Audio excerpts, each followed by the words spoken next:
موجود ہوتے ہیں، صاحب تحقیق لوگ ہوتے ہیں۔ حضرت شاہ ولی اللہ رحمہ اللہ نے لوگ کہتے ہیں حنفی، ہم کہتے ہیں اسے حنفی آپ بھی بن جائیں۔ انہوں نے حنفی ہونے کے باوجود ایمان کی ایک ظاہری مثال لوگوں کے سامنے پیش کر کے ایمان کی جو ہے نا تعریف پیش کی ہے، یا ایمان کے متعلق جو موقف ہے وہ واضح کیا ہے۔ وہ کہتے ہیں ایمان کی مثال ایک درخت جیسی ہے، اور حدیث میں بھی واقعتاً شعبہ کے الفاظ آتے ہیں، ایمان بضع ستون شعبہ، ٹھیک ہے۔ تو یہ ان کی مثال بہت اچھی مثال ہے، وہ کہتے ہیں کوئی درخت جیسی ہے جس کا ایک جڑ بھی ہوتی ہے، تنا بھی ہوتا ہے، پھر شاخیں بھی ہوتی ہیں، اور شاخوں کو پتے بھی لگتے ہیں، کبھی پتے جھڑ جاتے ہیں، کبھی لگ جاتے ہیں، اور پھر اپنے وقت پر جو ہے نا پھول بھی لگتے ہیں، پھل بھی لگتا ہے، اور پھل جو ہے وہ آہستہ آہستہ نشو و نما پاتا ہے اور وہ بڑھتا جاتا ہے، اور ایک وقت آتا ہے وہ پک جاتا ہے، وہ خوبصورت بھی لگتا ہے، میٹھا بھی ہوتا ہے، ٹھیک ہے۔ تو کامل درخت تو اسی وقت ہوگا جب ساری چیزیں موجود ہوں گی، جڑ بھی ہے، تنا بھی ہے، شاخیں بھی ہیں، پھل پتے بھی ہیں، پھول بھی ہیں، پھل بھی ہیں، اور پھل بھی پک جائے۔ یہی وجہ نا کہ ایمان کا ذائقہ ہر ایک شخص کو محسوس نہیں ہوتا۔ اللہ اکبر۔ حضرت شاہ صاحب کہتے ہیں اللہ اکبر، اگر تو جڑ کاٹ دی جائے، الگ کر دی جائے، اوپر بے شک سارا کچھ موجود ہو تو ایمان نہیں ہے، وہ درخت ختم ہو جاتا ہے۔ لیکن اگر جڑ بھی موجود ہے، تنا بھی موجود ہے، شاخوں میں سے ایک شاخ کو اگر کاٹ دیا جائے یا دو کو کاٹ دیا جائے، یا پھل نہیں ہے یا پتے نہیں ہیں، تو اس کو شجرہ ناقصہ کہیں گے۔ یہ شجرہ ہی ہے، کیا خیال ہے؟ شجر تو شجر ہی ہے، ہاں اگر اس کی کچھ ٹہنیاں کاٹ دی جائیں تو شجرہ ناقصہ ہوگا، اور اگر نہ کٹی ہوں تو پتے بھی ہوں، پھول بھی ہو، پھل بھی ہو، اور پھل پکا ہو تو پھر شجرہ کاملہ ہے۔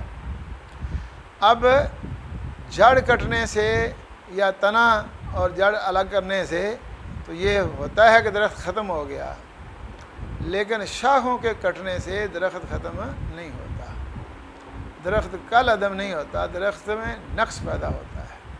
تو یہی موقف ہے حق، اور یہ امام بخاری رحمہ اللہ نے جو موقف پیش کیا ہے، یہ نہیں ہے کہ امام بخاری رحمہ اللہ اس میں کوئی اکیلے ہیں،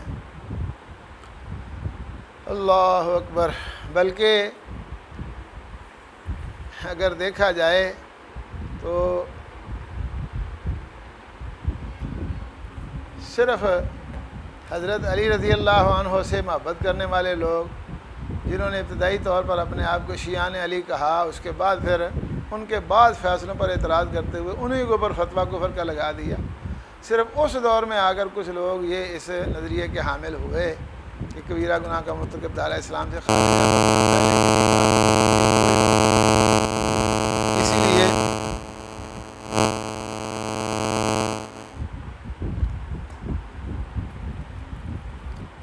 حضرت امام عبد الرزاق نے مصنف عبد الرزاق میں حضرت سفیان ثوری، امام مالک، امام اوزاعی، امام رزریج، امام معمر وغیرہ اور بلاد اسلامیہ کے تمام فقہاء اور محدثین سے یہی موقف نقل کیا ہے، ٹھیک ہے۔ تو اسی طرح حضرت امام ابو القاسم اللالکائی نے کتاب السنہ میں حضرت امام شافعی، امام احمد بن حنبل، امام اسحاق بن راہویہ وغیرہ سے جو ہے نا جی دیگر ائمہ سے یہی موقف پیش کیا ہے۔ اور امام بخاری رحمہ اللہ کا انداز دیکھیں، وہ کہتے ہیں میں نے 1080 مشائخ سے علم حدیث حاصل کیا ہے، باقی جو مشائخ ہیں وہ اپنی جگہ، لیکن کسی شخص سے حدیث کا علم حاصل کرنے کے لیے میں نے جو ان کے اوصاف میں شرط رکھی تھی وہ یہ کہ الایمان قول و فعل یزید و ینقص، ان کا موقف، ٹھیک ہے۔ اور حضرت امام بخاری رحمہ اللہ یہ موقف ہے کہ میں نے ہزاروں علماء و محدثین سے ملاقات کی، کسی ایک کو بھی میں نے اس موضوع پر اختلاف کرتے ہوئے نہیں پایا کہ الایمان قول و عمل یزید و ینقص، کوئی اختلاف نہیں تھا، یہ بعد کے لوگوں کا اختلاف ہے۔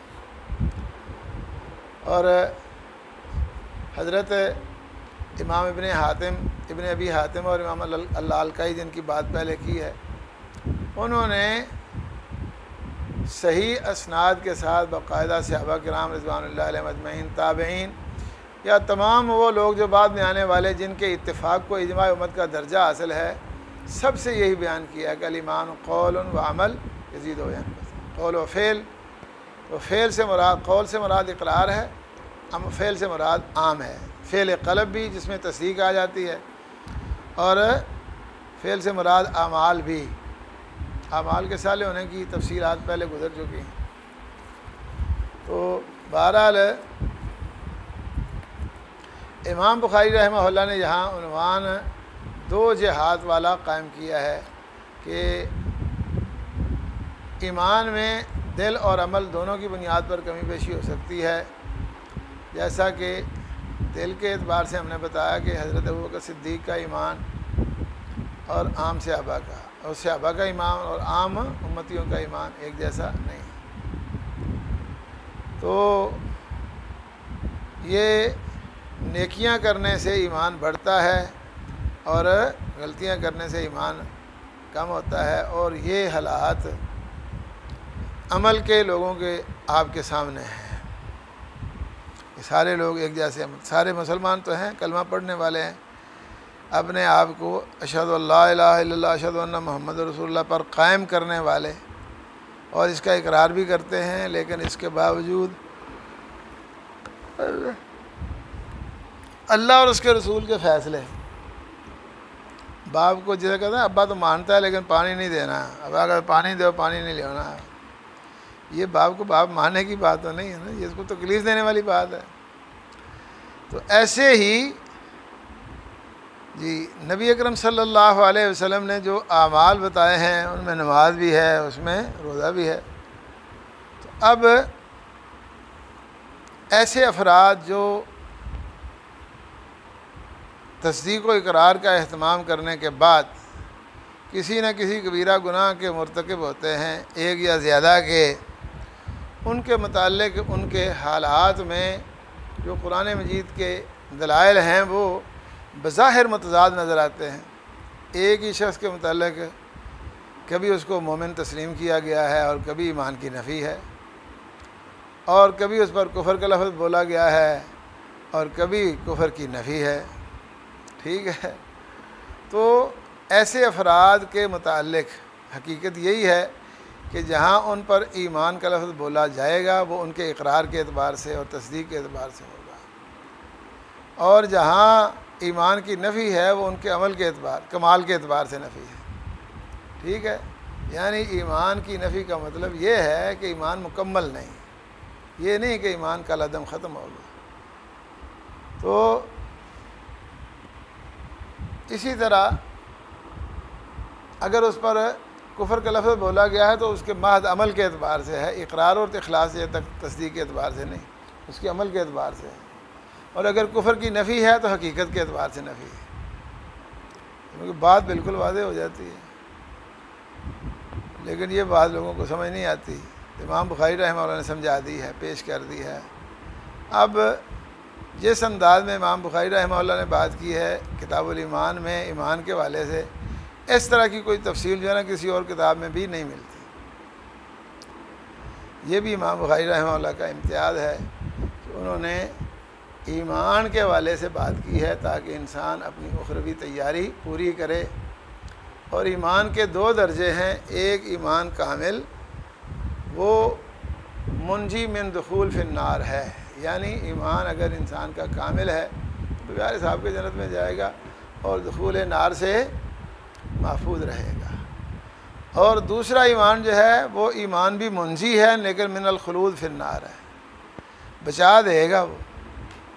لیکن جو لوگ کہتے ہیں سارے اہل ایمان درجہ ایمان میں برابر ہیں، پرانے زمانے میں تو بڑے لوگ تھے، چلو کوئی علمی بھی اپنے آپ کو سمجھتے اور کہتے ہوں گے، لیکن ہونا جاہلاں دا ٹبر نکلا ہے، وہ جو ہے سارے نو کافر ہمیں ہی پہ قرار دیتے۔ اب تو خیر ماشاءاللہ ان کا اثر بھی کم ہو گیا، اور اس میں بھی اللہ تعالیٰ نے ہمیں توفیق دی۔ یہ لڑکے ادھر نمرہ مسجد والے ادھر پڑھے، مجھے لڑکے کہتے جی آپ کے پیچھے نماز نہیں پڑھتے، میں کوئی بات نہیں، جب بخاری شریف پڑھیں گے نا مجھ سے، اس کے بعد اگر نہ پڑھیں گے پھر کہنا۔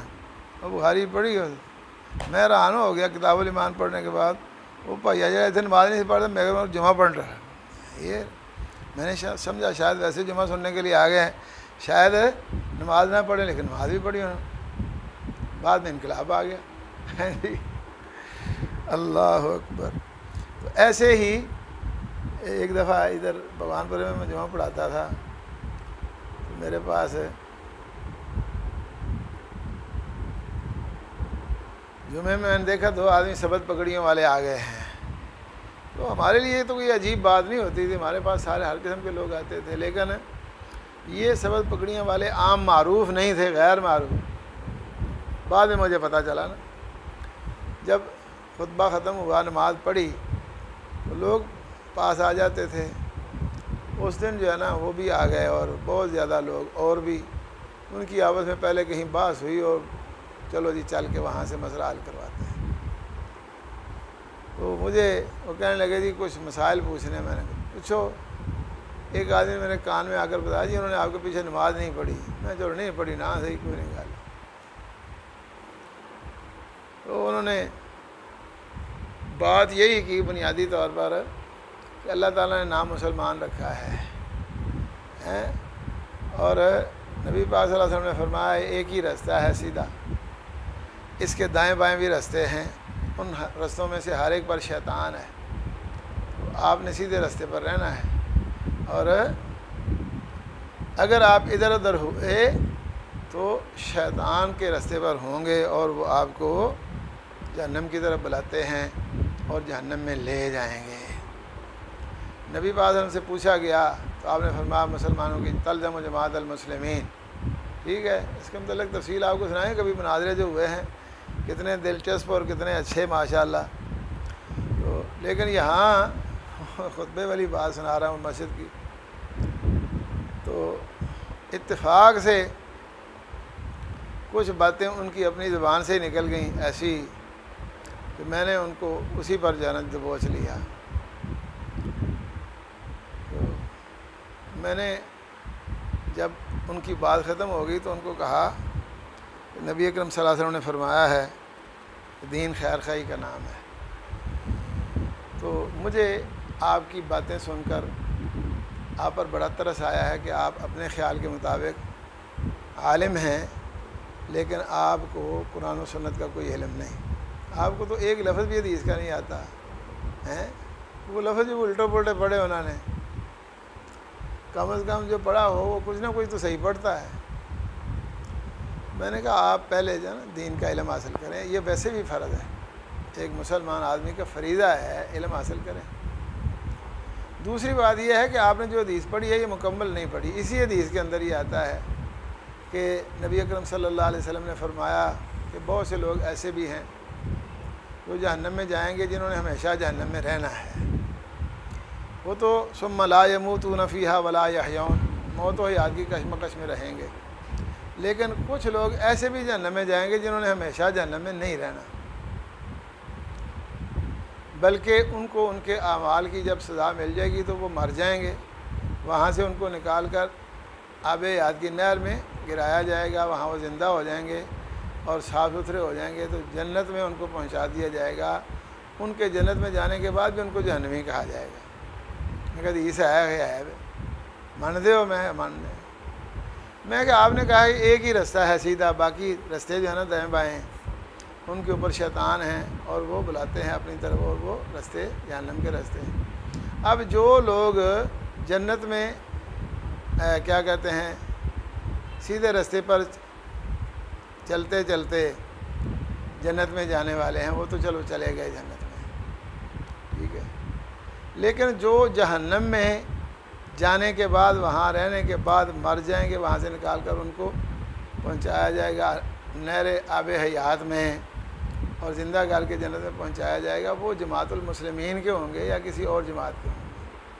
اگر تو وہ جماعت المسلمین کے ہیں تو پھر یہ سوال یہ ہے کہ وہ جہنم میں کیوں گئے، اور اگر وہ جماعت المسلمین کے نہیں ہیں تو پھر وہ جنت میں کیوں جائیں گے؟ یہ ذرا مجھے سمجھا دو۔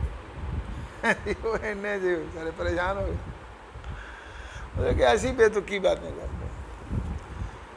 بہرحال صورت حال تو یہ ہے کہ حضرت جابر رضی اللہ عنہ ایک دفعہ مسجد نبی میں درس دے رہے تھے، تو کچھ خوارج ہی آئے وہاں اور انہوں نے ان کا بیان سنا تو کہنے لگے جی آپ کا بیان تو قرآن کے خلاف ہے. وہ کہتے وہ کیسے؟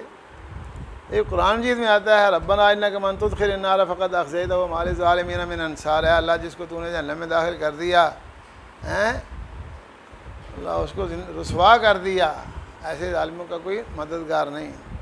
اسی طرح آتا ہے کلما اما الذین فسقوا فمأواہم النار کلما ارادوا ان یخرجوا منها اعیدوا فیہا. جب نکلنے لگیں گے تو ان کو جہنم میں دھکیل دیا جائے گا، تو اسی اندر کڑیا جائے گا. انہوں نے کہا یہی قرآن مجید کی 2 آیتیں آتی ہیں یا کہ اور بھی کچھ جانتے ہیں؟ اور بتاؤ کیا کہتا ہے قرآن مجید میں مقام محمود کا لفظ آیا ہے؟ کہتا ہاں. اسے جانتے ہو وہ کیا ہے؟ کہتے کیا بتا دو. انہوں نے پھر حدیث شفاعت سنائی کہ بہت سے لوگ دیکھو بغیر حساب کے جنت میں سفارش کی بھی کئی قسمیں ہوں گی. بغیر حساب کے جنت میں جانے والے بھی آپ کی سفارش سے جنت میں جائیں گے، انبیاء بھی آپ کی سفارش سے جنت میں جائیں گے. بغیر حساب کے جانے والے گئے، دوسرے گئے، جن کے نیک اعمال زیادہ ہیں وہ بھی گئے. اب جن کے نیک اعمال کم ہیں وہ جہنم میں جائیں گے. اس کے بعد اللہ تعالیٰ بتائیں گے کن کے متعلق آپ سفارش کر سکتے ہیں، بتاتے جائیں گے، سفارش ہوتی جائے گی، ان کو جہاں سے نکالا جائے گا. ٹھیک ہے. تو اب آپ جو کہہ رہے ہیں کہ درجہ ایمان میں سب کے برابر ہونے کا یہی مطلب ہے. انہوں نے کہا یہ دیکھو ایک وقت آئے گا کہ اللہ کہے گا لم یبق الا انا. سب نے سفارش کر لی، انبیاء نے بھی، صلحاء نے بھی، فرشتوں نے بھی، نیک بندوں نے بھی، حفاظ نے بھی، علماء نے بھی، رسا نے بھی. میں نے سفارش نہیں کی تو اللہ خود ہی سفارش کریں گے. پہلے نبی پاک کو روک دیا جائے گا کہ اب آپ سفارش نہیں کر سکتے، ان کا عمل کوئی نہیں، صرف اقرار ہے، کلمہ پڑھا ہے اور دل سے تصدیق ہے لیکن عمل کوئی نہیں. اب اللہ تعالیٰ ایسے لوگوں کے متعلق خود سفارش کریں گے اور ان کو جہنم میں پہنچائیں گے. پھر ایک بندہ ایسا بھی رہ جائے گا جی جو سفارش بھی کسی کی نصیب نہیں ہوگی، کرتے کرتے کرتے کرتے کرتے وہ اللہ اکبر اللہ اکبر. یہاں سے بات پھر آگے چلیں گے.